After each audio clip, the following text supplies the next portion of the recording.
How is it going, everybody? Today I have a very special video because I bring you the 2022 and 2023 Daniel Tech iPhone Buyer's Guide. That's right, in this video I'm gonna tell you which iPhone you should get. And keep in mind that I'm gonna go through all iPhone models, starting from the iPhone 14, going all the way down to the entry-level iPhone. And this video is gonna be very easy to follow because I'm gonna separate by price point.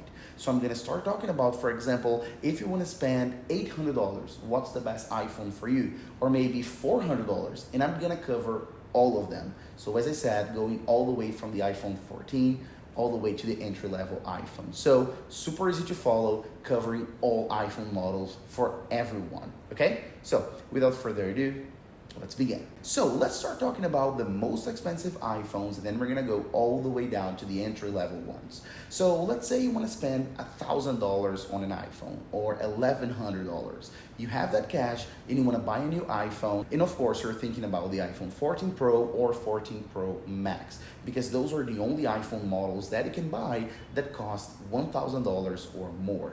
And I get this question all the time. A lot of people always ask me, is it worth it? Should I spend $1,000, $1,100 on a 14 Pro or 14 Pro Max, especially if I already have an iPhone 13 Pro Max, for example? And the answer is yes, if you are an Apple enthusiast. If you like Apple, if you love the iPhone, and of course, if you want to have the best Apple can offer, and if you have an iPhone 13 Pro Max, you want to get the 14 Pro Max, of course. But don't expect a huge difference. Honestly, just expect three differences. One being the new cameras, and yes, they are better than the 13 Pro Max, noticeably better. You will notice a difference on photos and videos. Two, that's the always on display, which is pretty nice. Always like being lit. It's cool, it's cool. I have it, I love it, it's really nice. I always had it on the Apple Watch and it's super cool. And three, the dynamic island. So then it's a new feature as well, you can definitely notice. The rest, if you're talking about performance, battery life and all, you pretty much won't notice any difference. So then, if you are an Apple enthusiast and if you always want to have the best Apple can offer, buying an iPhone 14 Pro or 14 Pro Max with $1,000 or $1,100 may be worth it for you. Now let's go down a little bit more, and let's say you want to spend $800 to $900 on an iPhone. And we're talking about iPhone 14 and 14 Plus territory. And right here is where it gets tricky and interesting. And right off the bat, I have to tell you, I don't recommend the iPhone 14 or 14 Plus. I just don't recommend those two models because of one very simple reason. They're very similar to the iPhone 13. So you're getting the same design, the same performance because you're getting the same chip, the same battery pretty much, and you're getting just slightly better cameras and two new features like the SOS emergency satellite call and crash detection. And I just don't think it's worth it. I just don't think it's worth spending that much money. And of course, we're going to talk about the iPhone 13 in a second. And I just don't think you should get the iPhone 14 and spend that extra cash just because of those two new features. It's just not worth it at all.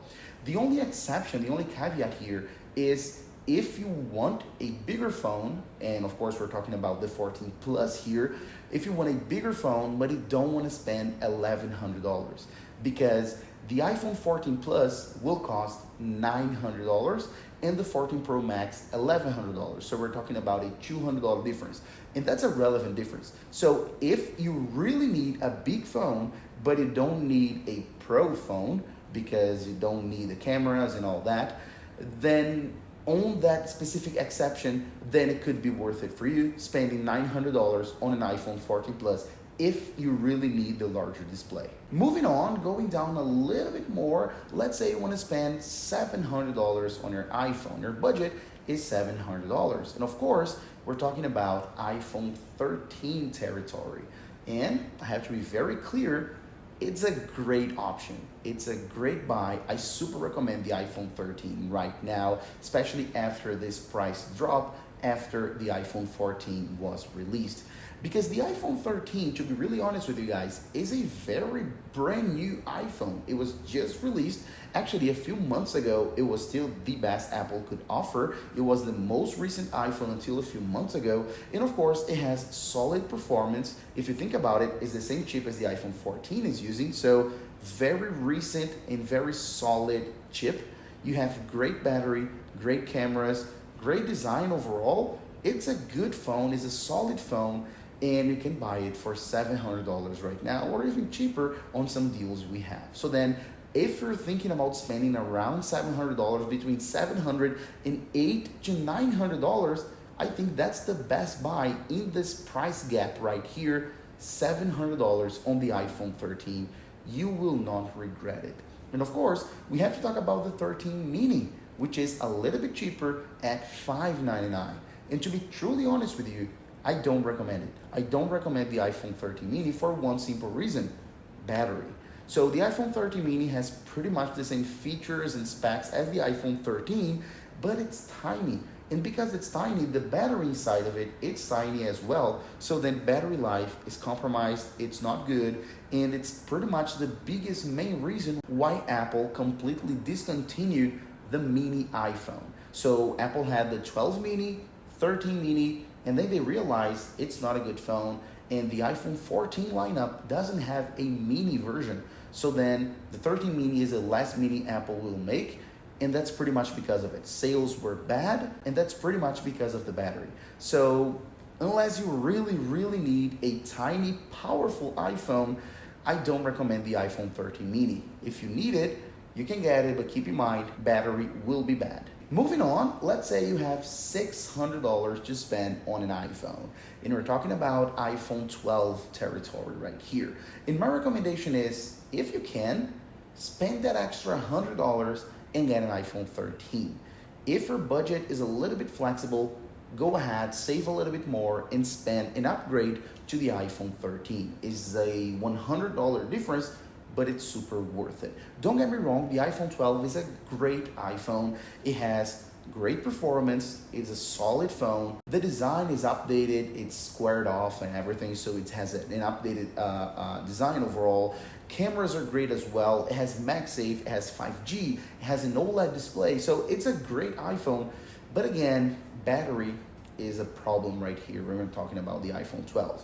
And the biggest problem with the iPhone 12 battery, so you can understand it, is because Apple pretty much took the iPhone 11 battery, they shrunk it, they made it smaller, yes, smaller, not larger, and then they added an OLED display and 5G.